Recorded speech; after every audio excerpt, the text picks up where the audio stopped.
Vu que je parle beaucoup. Alors, je vais prendre ce dimanche aujourd'hui et on va aller jusqu'au dimanche prochain pour finir ce passage biblique. Ce passage biblique est résumé des choses qui se sont passées juste avant que les enfants d'Israël puissent quitter Égypte. Avant de passer la mer Rouge, il y avait un campement. Et ce sont les choses qui se sont passées dans ces camps-là que nous allons essayer de développer ici, moi et toi. Le 4 premiers versets ne sont que des paroles de Dieu adressées à Moïse. Je dis à Moïse, vous sortirez, vous allez camper à Pi-Hahiroth, et là je vous parlerai, et le cœur de Pharaon sera endurci au point de vous poursuivre. Alors à partir du verset 5, c'est là que j'aimerais que nous puissions démarrer notre enseignement d'aujourd'hui. Est-ce que je peux avoir un piano doux, un pas, quelque chose comme ça? On annonça au roi d'Égypte que le peuple avait pris la fuite. Alors le cœur de Pharaon et celui de ses serviteurs furent changés à l'égard du peuple. Ils dirent, qu'avons-nous fait en laissant aller Israël, dont nous n'aurons plus quoi? Les services. Et Pharaon attira son char, il prit son peuple avec lui. Il prit 600 chars d'élite et tous les chars d'Égypte. Il a tout ramassé dans les provinces. Il y avait surtout des combattants. On peut continuer. L'Éternel endurcit le cœur de Pharaon, roi d'Égypte, et Pharaon poursuivit les enfants d'Israël. Alors, il y a un détail, vous avez ici sur l'écran, on les met en couleur. Les enfants d'Israël étaient sortis, comment? La main levée. Les Égyptiens le poursuivirent et tous les chevaux, les chars de Pharaon, les cavaliers et son armée les accueillirent campés près de la mer vers Pi-Hahiroth, vis-à-vis de Baal-Téphon, je ne sais pas comment il faut le dire. Pharaon approchait les enfants d'Israël, levèrent les yeux et voici, les Égyptiens étaient en marche derrière eux. Et les enfants d'Israël eurent une grande frayeur et crièrent à quoi? À l'Éternel. On peut continuer. Ils dirent à Moïse, n'y a-t-il pas de séduire en Égypte sans qu'il fût besoin de nous mener mourir au désert? Que nous a-t-il fait en nous faisant sortir d'Égypte? Est-ce pas là ce que nous disions en Égypte? Laisse-nous servir les Égyptiens, car nous aimons mieux servir les Égyptiens que de mourir au désert. Moïse répondit au peuple, ne craignez rien. Restez en place et regardez la délivrance que l'Éternel va vous accorder en ce jour. Car les Égyptiens que vous voyez, au nom de Jésus aujourd'hui, vous ne les verrez plus.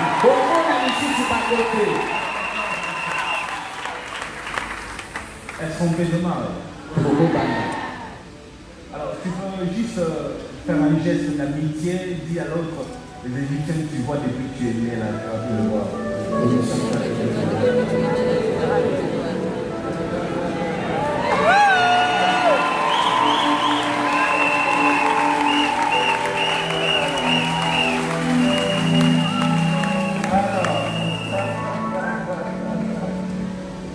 Alors, on va démarrer la prédication d'aujourd'hui. À partir du verset 5, ramenez-moi là-bas, monsieur.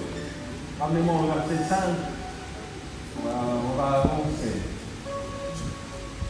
On a placé quelques mots de couleur. On annonce ça au roi d'Égypte. Vous voyez ça? Ça commence là.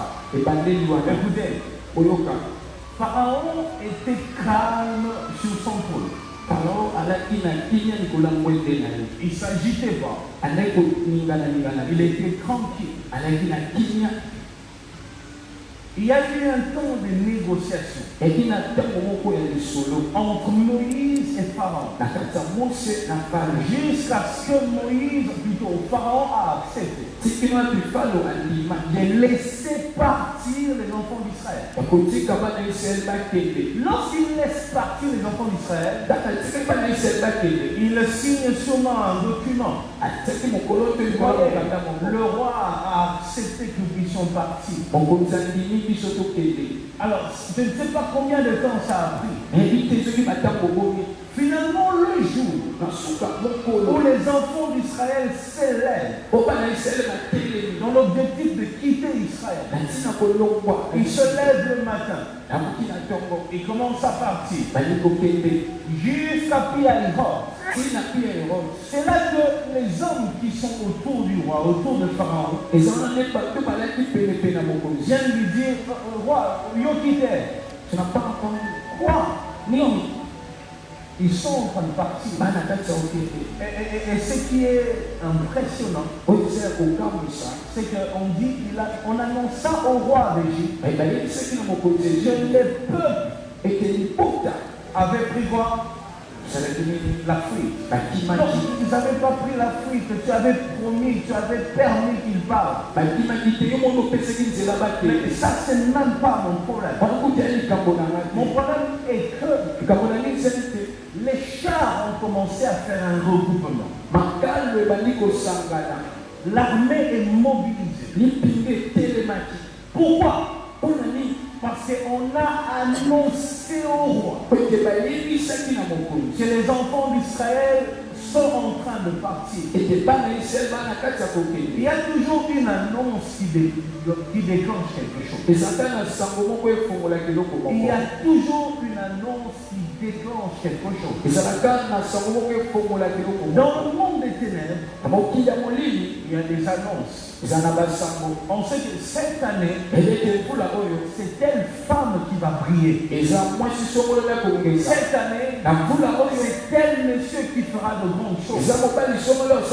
Cette année, telle date, une bonne chose va arriver à se faire là. Lorsque le monde des ténèbres reçoit la nouvelle, comme le roi d'Égypte avait reçu la nouvelle, qu'est-ce qui se passe? Ils sont en train de partir. Ils partent où? Non, ils quittent l'Égypte. Pourquoi? Parce qu'ils vont être libres. Ils vont servir leur Dieu comme il faut. Ils seront libres de décider. Ils n'allons plus décider à leur place. Leur vie change. Et aussi à leur tour, auront le droit d'avoir des esclaves. Lorsque le roi entend toutes ces choses, ça provoque une chose, la colère. C'est là que les chars commencent à se mobiliser, les armées. Et c'est la même chose qui se passe dans le monde des ténèbres. Parfois tu te demandes, tu te lèves le matin, tu te demandes pourquoi je suis combattu. Parfois tu te poses cette question. Pourquoi c'est dur? Chaque fois que tu vois le monde des ténèbres se mobiliser contre toi, sache qu'il y a une nouvelle. Quelqu'un a entendu, ils ont appris quelque chose. Une chose liée à ta destinée. Une chose liée à ton futur. Une chose liée au plan de Dieu. C'est que Dieu a décidé de faire. L'annonce provoque toujours deux choses.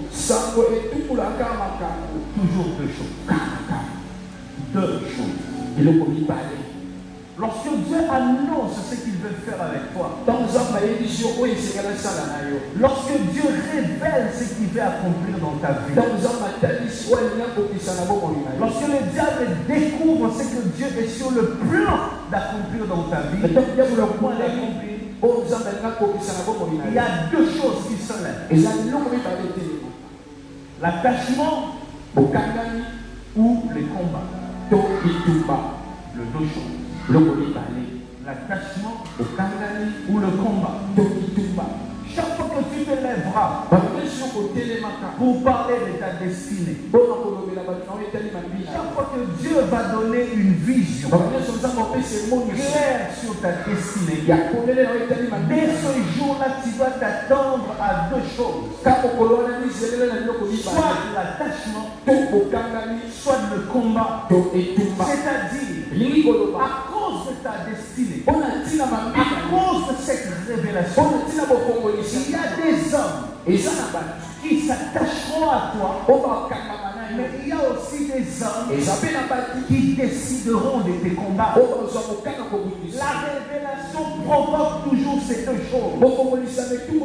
Soit l'attachement, soit les combats. Ce sont les deux choses. Il y en a qui ont la chance d'avoir plus de hommes attachés que plus d'adversaires. Il y en a aussi qui ont la chance, pour ne pas dire malchance, d'avoir plus d'adversaires que des hommes attachés. Mais les deux choses sont inévitables. Le jour où Dieu veut démarrer son projet dans ta vie, le jour où Dieu est sur le point d'accomplir une chose nouvelle, tu verras ceux qui s'attachent et tu verras aussi ceux qui combattent. Mais revenons sur le passage biblique. Toujours 14, verset 5. Qu'est-ce que la Bible dit? Vous remarquerez qu'il y a encore un autre mot de couleur. Regardez à la fin du verset 5. La Bible dit dont nous n'aurons plus quoi les services. La seule raison qui pousse Pharaon à combattre les enfants d'Israël, c'est qu'il sait au fond de lui, si eux partent, si ce frère est délivré, si cette sœur est délivrée, s'il trouve enfin un travail, s'il voyage, si cette porte s'ouvre, s'il occupe ses postes, s'il a ce mariage, nous n'allons plus profiter de ses services. Le diable te combat parce qu'il voit que ton élévation causera sa perte. Mais il y a des hommes qui s'attachent parce qu'ils comprennent que derrière ton élévation, ils trouveront la paix dans leur vie. Écoute, il y a une chose qui s'est passée dans une même famille. Lorsque Dieu a commencé à être clair sur la destinée de David, quelque chose se passe. David fait la rencontre d'une famille. Dans cette famille, il y a des hommes. Il y a un père et il y a son fils. Le père s'appelait Saül. Il était roi. Le fils s'appelait comment? Le fils de Saül. Jonathan, l'héritier du trône. Lorsque Dieu a commencé à révéler clairement la destinée de David, directement David fait la rencontre de cette famille. Saül et Jonathan. Mais regardez avec moi. Saül était celui qui combattait. Et Jonathan était celui qui s'était attaché. Vous comprenez ça? Lorsque Dieu a commencé à révéler, à manifester clairement son amour pour David, Saül combat, Jonathan s'attache. On a toujours dans notre marche avec Dieu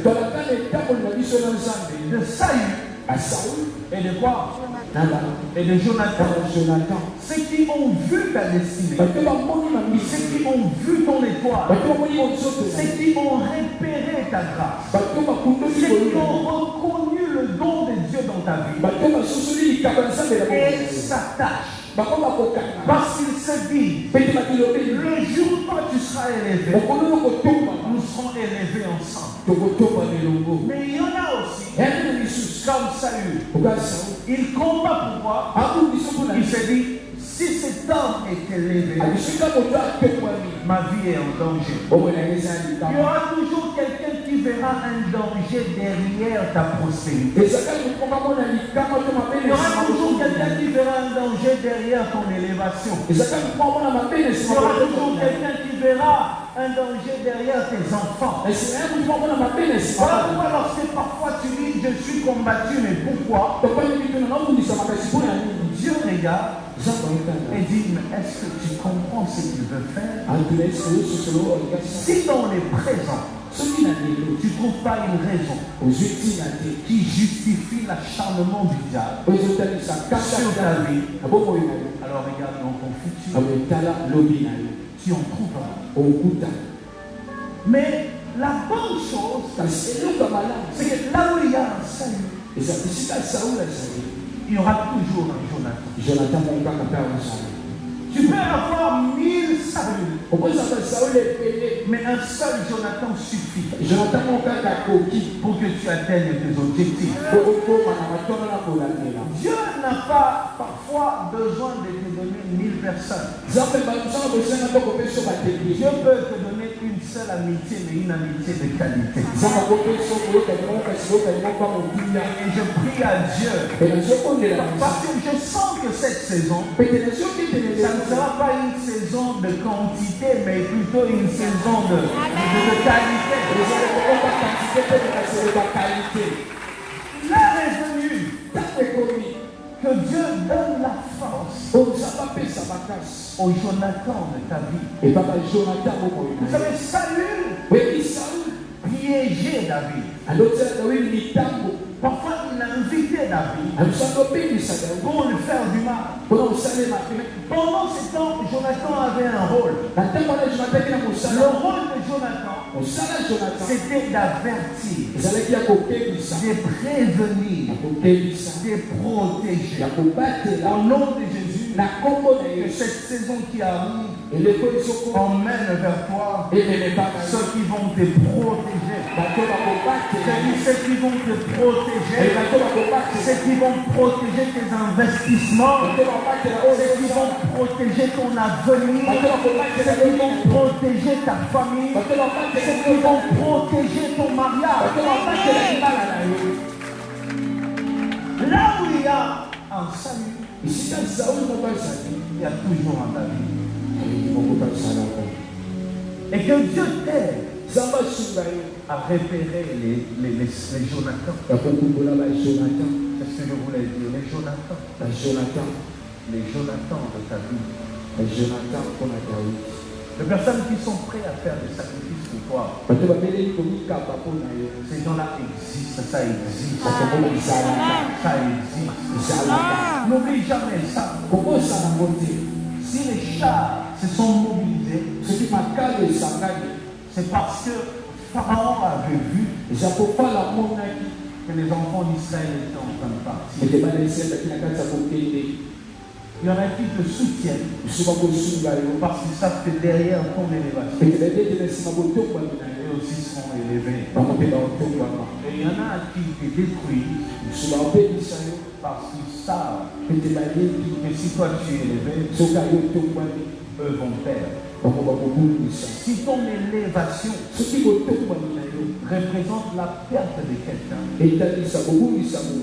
sache que tu seras combattu. Mais dans toutes ces choses, rien du diable ne peut annuler le plan de Dieu sur ta vie.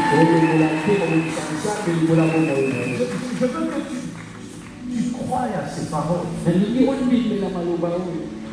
Crois ce dimanche que rien, absolument rien du diable que le diable refuse, qu'il accepte, rien rien du diable ne peut annuler le plan de Dieu sur ta vie. Et je dis au nom de Jésus-Christ que tu réussisses, que tu finisses ce que tu as commencé. Au nom de Jésus-Christ, ce que Dieu a commencé dans ta vie pendant cette saison, je déclare la perfection.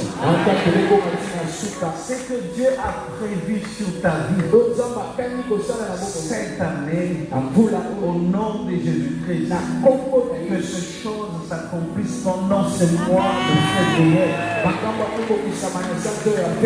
Ces derniers temps, Dieu m'a dit, Moïse, je veux que tu prophétises, que tu parles, que tu dises qu'ils seront bénis. C'est ce que je viens faire ce dimanche, afin que tu sois béni. Quelle est l'annonce que le diable a reçue sur ta vie? Qu'est-ce que Dieu t'avait dit sur toi-même? Quelle est la révélation que tu avais reçue? Il y en a à force d'être combattus, abandonnent leurs rêves. Comme plusieurs ici ont abandonné leurs rêves.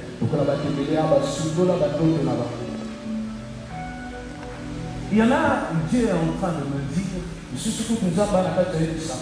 il y en a qui ne croient plus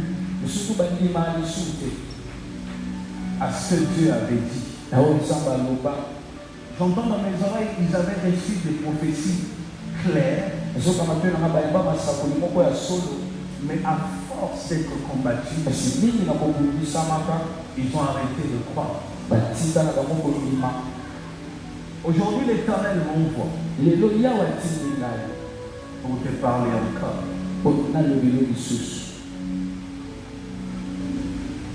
Si le diable se lève, c'est parce que le diable sait les choses. Il sait où tu vas finir. Il connaît peut-être pas le chemin par lequel Dieu te fera passer, mais il sait comment tu finiras. Parce que lorsque une annonce est faite dans les cieux, l'enfer aussi l'entend. Mais aujourd'hui, ce n'est pas ce que le diable sait qui est ton problème. Ce n'est pas ça. C'est ce que le diable réussit à imposer dans ton esprit qui devient un problème.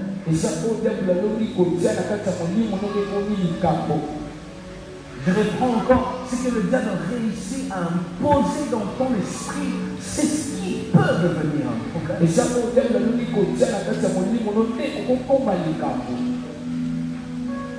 Lorsque le diable impose l'échec, c'est pas ça le problème. Le problème, c'est qu'il veut que tu crois que tu es né pour rester là. Regardez les enfants d'Israël. Ils étaient en train de sortir. Lorsqu'ils ont vu ou remarqué l'acharnement du diable, la Bible dit, les enfants d'Israël ont commencé à dire, nous aimons mieux servir Pharaon. Nous aimons mieux servir les Égyptiens. C'est là que le diable réussit. Non. Tu ne peux pas aimer ce que le diable impose dans ta vie. Non. Ton cœur doit s'attacher à la prophétie que tu avais reçue au début. Amen. Je reprends encore, ton cœur doit s'attacher à la prophétie que tu avais reçue au début. Les combats ne changent pas le plan de Dieu. Et même les temps ne changent pas le plan de Dieu.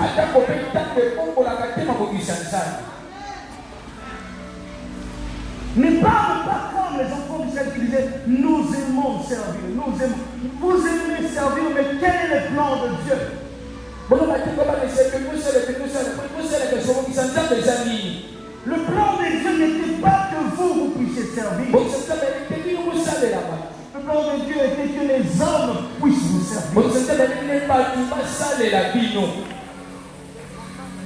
Le plan de Dieu n'était pas que tu sois derrière l'homme. Le plan de Dieu était que toi tu diriges. Continue à croire à ce que Dieu t'avait dit. Qu'est-ce que Dieu t'avait dit pour cette année? Seulement ce que Dieu avait dit s'accomplira au nom de Jésus. S'accomplira au nom de Jésus. Non, je suis combattu, je suis affaibli. Si tu es combattu, c'est parce qu'ils savent où tu vas. Continue à fixer tes yeux sur ce que Dieu a prévu pour toi. Et si je dois te dire une chose aujourd'hui, tu vas y arriver au nom de Jésus. Tu vas y arriver. Tu vas y arriver. Il y aura des portes qui vont s'ouvrir où tu n'imaginais même pas. Mon Dieu va le faire dans ta vie au nom de Jésus. Tu vas y arriver. Pendant que j'étais en train de méditer sur ce passage biblique, j'ai commencé à comprendre beaucoup de choses. Et j'ai commencé à prier. Je disais à Dieu, donne-moi juste la force de continuer à croire. Parce que je sais plus de croire, plus il y aura un miracle. Et il y a une chose que j'aimerais dire aujourd'hui. C'est une partie où j'aimerais enseigner. Écoute-moi attentivement. La Bible dit, les enfants d'Israël sont sortis d'Égypte les mains levées. Tu te souviens qu'on a dit ça?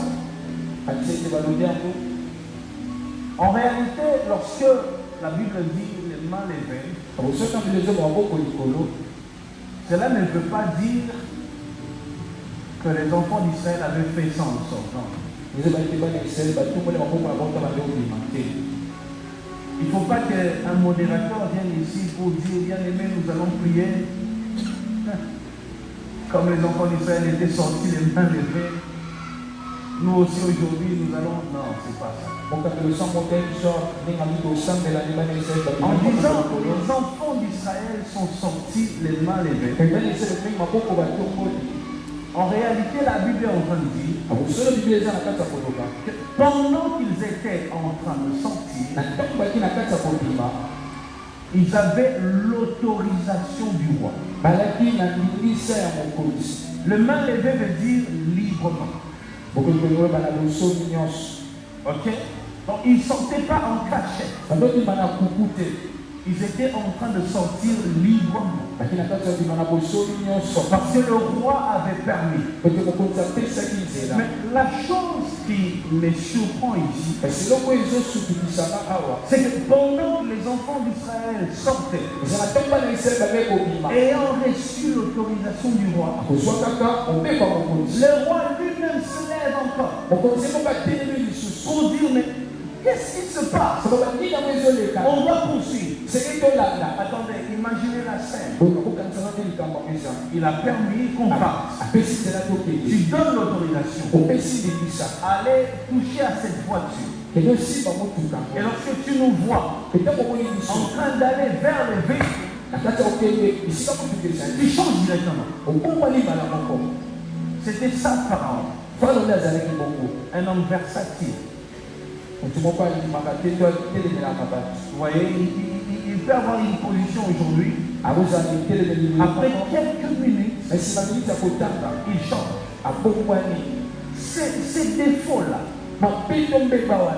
Ces défauts-là, est un grand signe de la domination satanique dans la vie de l'homme. Les gens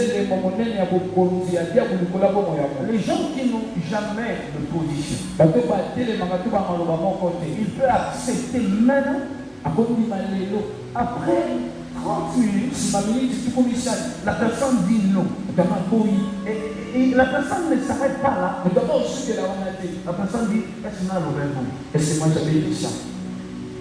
Et puis vous insistez. La personne dit, c'est vous qui interprétez mal ce que j'ai dit. Moi j'ai dit ça. Quand tu vois ça dans une personne, tu dois comprendre directement que la personne n'a pas la maîtrise totale de sa personne. Je me souviens encore un jour où j'étais avec une personne, on avait une réunion chez moi à la maison. On a commencé la réunion à 23h, on a fini vers 2h30. Non, 3h30. 3h30 on a fini. 3h30 aussi, 4h, il y a des personnes qui étaient là qui devaient partir. À l'hôtel comme c'était les visiteurs. Les personnes partent. 10h, les personnes m'appellent. 10h, et les personnes ont changé totalement. Est-ce que moi j'avais dit ça? Et moi je commençais à me demander, est-ce que Tokabon a dit ma vie? Parce que je voyais une personne avec qui on s'est bien séparés hier vers 4h. Et à 10h, la personne manifestait la méchanceté. Et j'ai demandé à Dieu, Seigneur, qu'est-ce qui se passe? Le Seigneur me dit, cette personne n'a pas le contrôle total de son esprit. Attention, bien-aimé. Ne sois pas comme Pharaon. Un enfant de Dieu rempli du Saint-Esprit. La Bible dit que ton oui soit. Je réponds, que ton oui soit oui. Lorsque tu es une personne comme ça, qui change de position après chaque seconde, fais très attention. C'est un grand danger. C'est une preuve que tes motivations ne sont pas bonnes. Une preuve que le diable a encore le contrôle sur ton esprit. Plusieurs personnes sont ici. Une personne qui dort la nuit, bien, gentil. Mais la personne se lève le matin. La personne veut parler à personne. Vous commencez à vous demander qu'est-ce qu'on a fait. Qu'est-ce qu'on a dit. Elle dit, moi je suis comme ça, papa, je n'ai pas envie de saluer quelqu'un. Oh, ça vous posez une question, qu'est-ce qu'on a fait? Oui, et la personne se tape même la poitrine. Non, moi je suis comme ça. Des personnes qui changent à tout moment. Quand Pharaon qui pouvait dire oui, donc il y avait un temps où Pharaon regardait Moïse et disait, on a grandi ensemble avec lui, c'est mon frère. Et chaque fois que Moïse entrait dans la présence de Pharaon, c'est comme si la puissance que possédait Moïse anéantissait les esprits de Pharaon. Au point que quand Moïse était présent, la vraie nature de Pharaon se révélait. Un homme bien, qui a pitié des autres, qui regarde et qui réfléchit, qui dit, on a fait souffrir ces peuples, il est temps quand même qu'il parte. Mais dès que Moïse sort, c'est comme si quelqu'un venait et faisait un bout.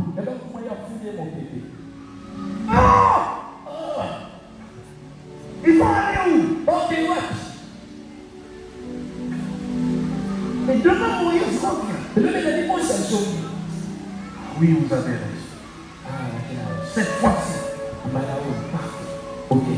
Après quelques minutes, ça change. Et pour moi, la question c'est, est-ce que tu n'es pas comme ça?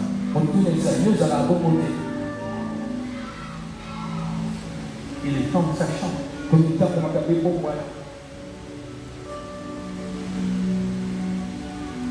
Que le Seigneur t'aide à avoir une position dans la vie et à rester fidèle à cette position. Le Saint-Esprit, c'est d'abord un esprit de fidélité. Les personnes qui ont reçu le Saint-Esprit, les personnes qui sont dirigées par le Saint-Esprit, sont des personnes qui se manifestent par la stabilité.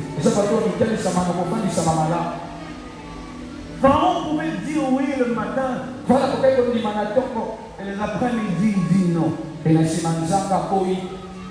j'ai remarqué la même chose lorsque nous sommes dans notre ministère de délivrance à la permanence. Quand on chasse les démons, vous verrez une femme en train de bousculer les gens.